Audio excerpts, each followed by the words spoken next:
Case میں یہ ہوا کہ قصور کی ایک رہنے والی تھی رضیہ اور اس کا شوہر تھا عبدالرشید۔ ایف آئی آر اس نے کٹوائی کہ جب عبدالرشید اپنی بچی کو لے کر بازار گیا ہوا تھا اس کے کپڑے وغیرہ خریدنے کے لیے، تو اس کے پیچھے یہی عباس علی جو اس کا کاروباری ساتھی بھی تھا، اپنے ساتھ اپنی ایک کزن نظیرہ بی بی کو لے کر اور اپنے بیٹے کے ساتھ اور ایک اور کوئی تیسرا آدمی ان کے ساتھ آ کر بھینس کالونی میں اس کی بیوی کا اجتماعی ریپ کیا، گینگ ریپ کہہ لیں آپ اس کو۔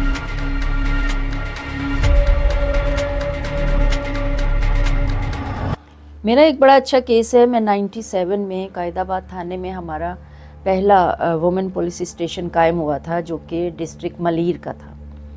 سب سے پہلے پولیس اسٹیشن ڈسٹرکٹ ساؤتھ میں قائم ہوا تھا، لیکن اس کی جوریڈکشن پورے کراچی کی تھی۔ پورا کراچی کافی بڑا ہے، بہت سارے لوگ جو ہیں وہ صرف بہت ڈسٹنس کی وجہ سے وہاں تک نہیں پہنچ پاتے تھے، تو اس میں پھر گورنمنٹ نے یہ سوچا کہ کیوں نہ سندھ پولیس کے آئی جی صاحب نے یہ کہا، ڈیسائیڈ کیا کہ ہر ضلع کے اندر ایک وومن پولیس اسٹیشن قائم ہونا چاہیے، جس کو اس وقت لیڈی سیل بھی کہا جاتا تھا۔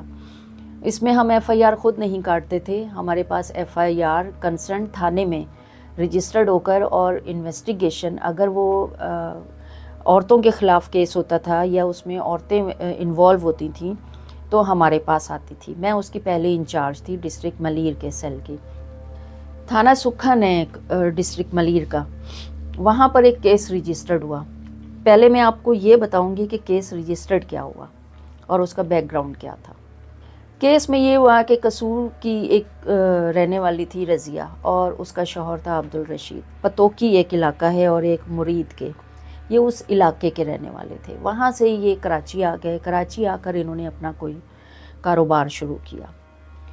کاروبار کے دوران ہی اس کی عبدالرشید کی ملاقات ہوئی عباس علی سے، جو کہ مچھر کالونی میں رہتا تھا اور رشید رہتا تھا بھینس کالونی میں۔ کافی فاصلہ ہے، ایک کونا یہ ہے دوسرا کونا وہ ہے۔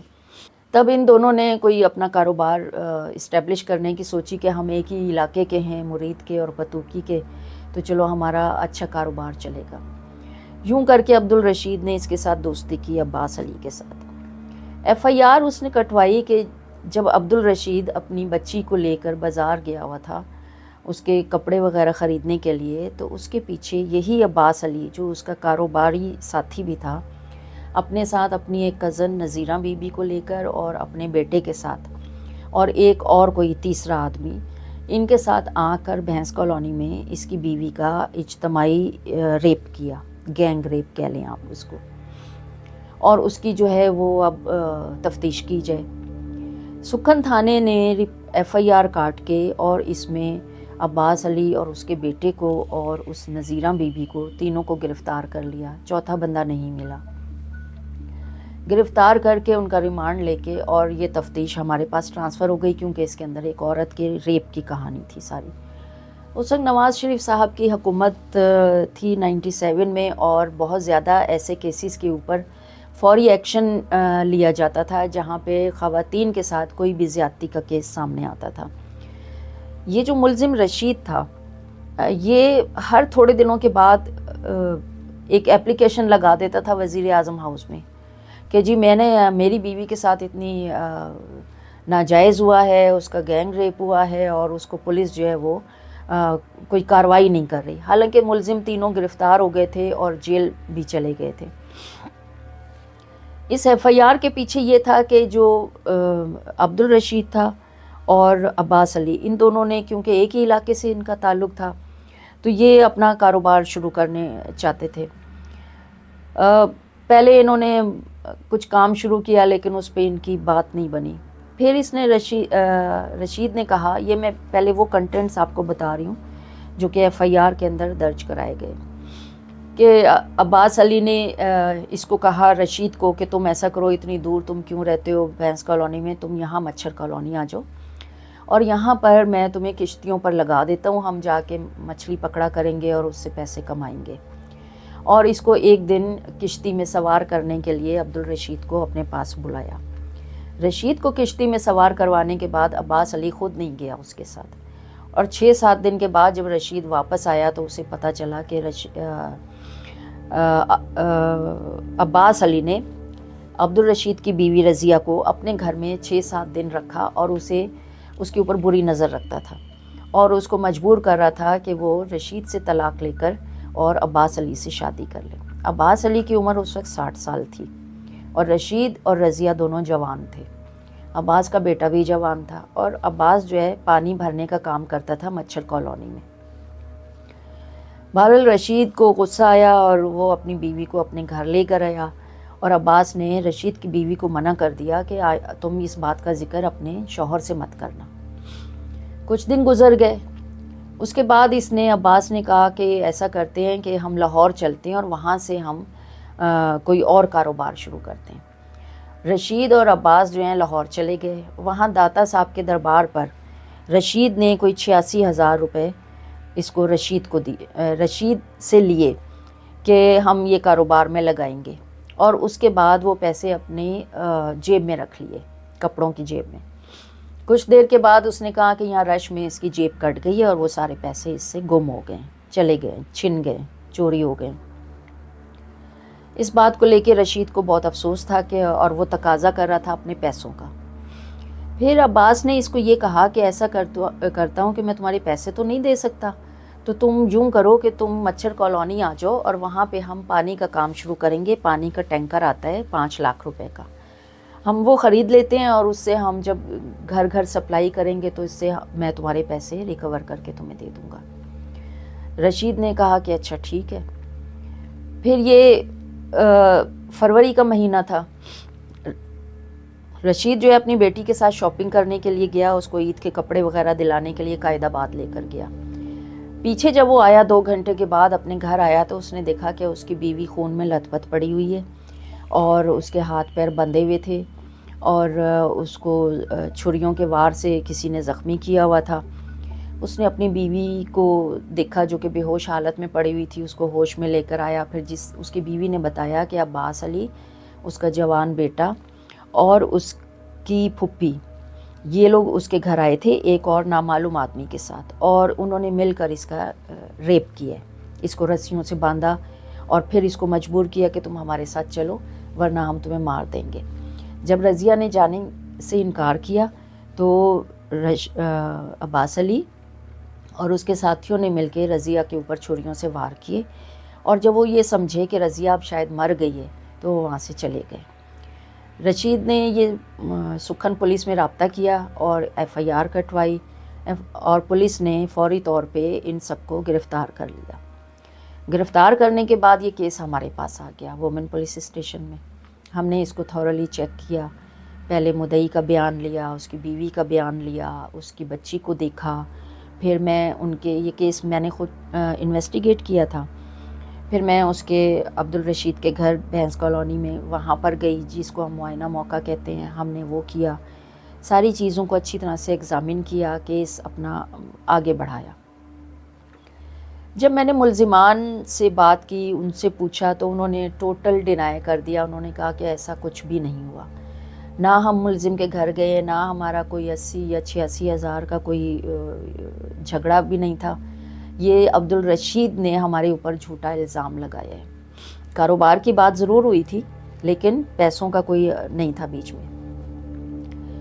بہرحال میں نے کام شروع کیا لیکن بات دل کو لگ نہیں رہی تھی۔ میں نے پھر جا کے ڈاکٹر سے اس کی میڈیکل رپورٹ مانگی رضیہ کی۔ میں گئی جناح ہاسپٹل میں، وہاں پہ ڈاکٹر سے ملی، ان سے ڈسکس کیا پورا۔ اس کے اندر ایک چیز مجھے کھٹکتی تھی کہ میڈیکل رپورٹ میں کہیں پر بھی رضیہ کے ہاتھ اور پیر بندھے ہونے سے متعلق کوئی چیز پوائنٹ آؤٹ نہیں کی گئی تھی۔ زخمی تھے اس کے ہاتھ، خون وون بھی نکلا تھا، لیکن رسیوں کا کہیں ذکر نہیں تھا۔ اور یہ پوائنٹ جو ایسا ہے کہ میرے دماغ میں کھٹک رہا تھا کہ اگر اس کے ہاتھ پاؤں باندھے ہوتے تو اس کو اپنے آپ کو ریزسٹ کرنے کے لیے اس کے ہاتھوں پہ اس رسی کی رگڑ ہوتی۔ میں نے ڈاکٹر سے خاص طور پہ یہ سوال پوچھا تو اس نے کہا کہ میں نے غور نہیں کیا اس بات کو، اب آپ کہہ رہی ہیں تو ہو سکتا ہے کہ ایسا ہو۔ بہرحال میں نے اس پوائنٹ کو لے کے اپنی تفتیش کا رخ تھوڑا سا چینج کیا اور حقیقت معلوم کرنے کی کوشش کی۔ اس کے لیے میں لانڈی سے مچھر کالونی گئی، وہاں پہ میں نے اس کا عباس علی اور اس کی پوری فیملی کا، اس کی جو بہن تھی کزن نذیرہ، ان سب کے گھر دیکھے، ان لوگوں کے بارے میں نے معلومات حاصل کی کہ ان کی وہاں پہ کیسی ریپوٹیشن ہے۔ یہ بہت غریب فیملی تھی اور یہ گدا گاڑی پہ پانی کے ڈبے رکھ کر اور یہ سپلائی کا کام کرتا تھا، سپلائی دیتا تھا، جبکہ ملزم نے اس کے بارے میں بہت زیادہ لگایا تھا کہ یہ ڈرگ بھی اسمگل کرتا ہے اور ڈرگ کی سپلائی کرتا ہے، بہت زیادہ اضافی باتیں اس کے اندر کہی ہوئی تھیں۔ بہرحال چالان کا ٹائم ختم ہو رہا تھا، ہم نے چالان پیش کر دیا، اس کو ضمنی چالان کہتے ہیں، وہ ہم نے پیش کر دیا۔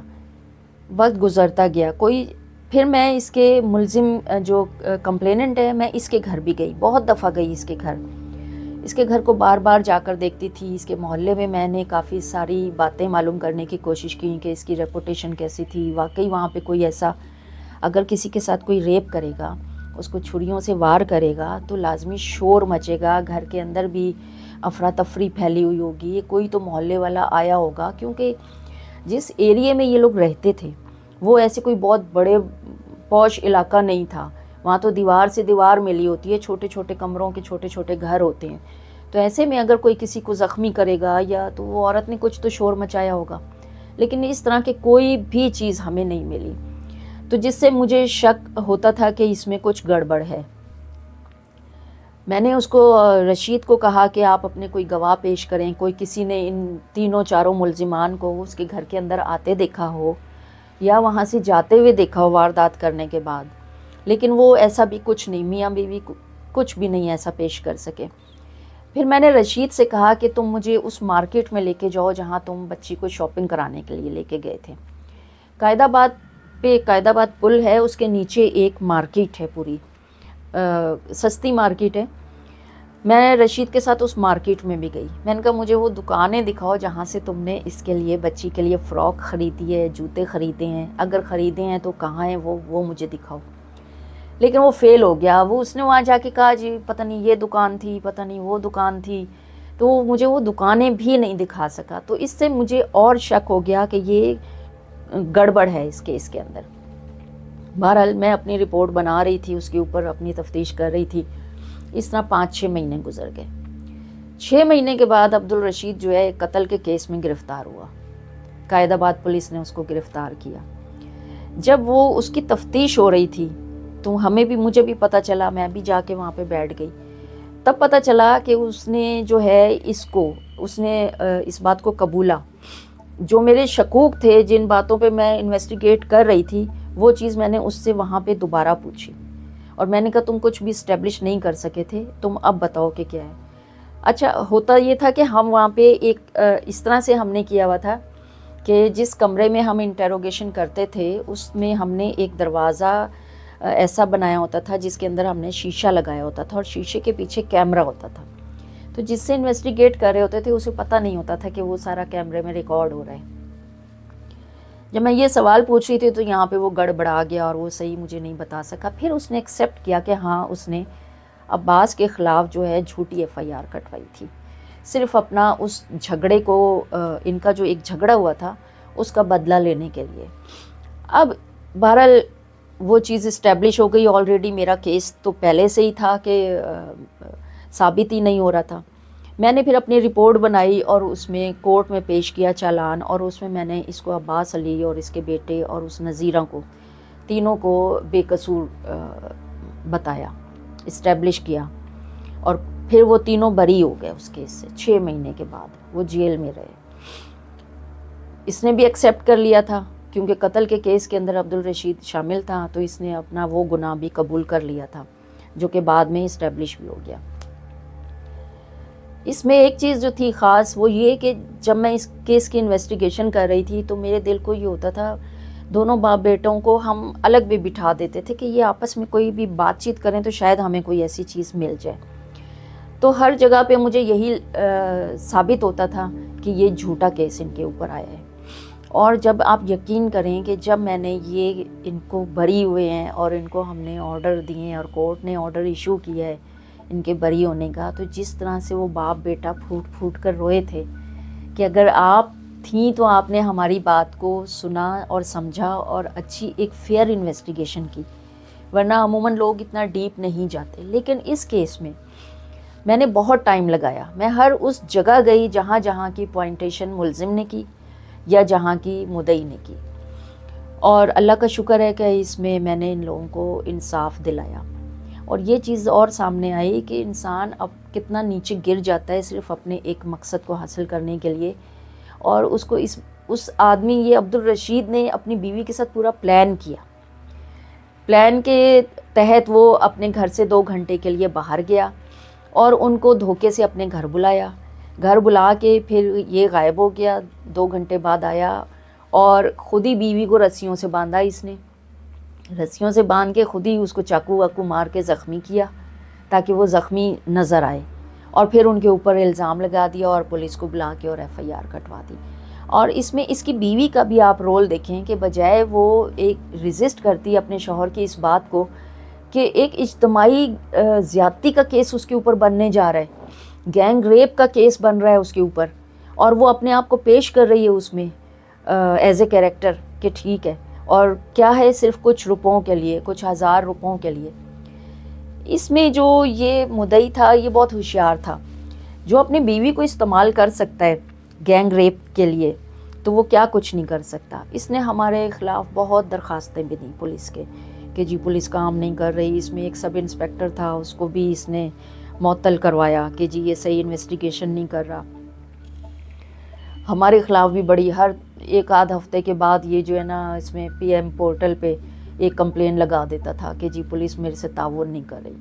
لیکن اللہ کا شکر ہے کہ یہ خود بخود کہتے ہیں نا کہ اللہ کی لاٹھی بے آواز ہوتی ہے، اور یہ خود ایک مرڈر کیس میں پکڑا گیا اور پھر یہ ساری کہانی بھی صاف ہو گئی. یہ میرا بڑا اچھا کیس تھا، میں اس کو اکثر یاد کرتی ہوں، اور تجربہ ہے میرے اچھے کیسز کا.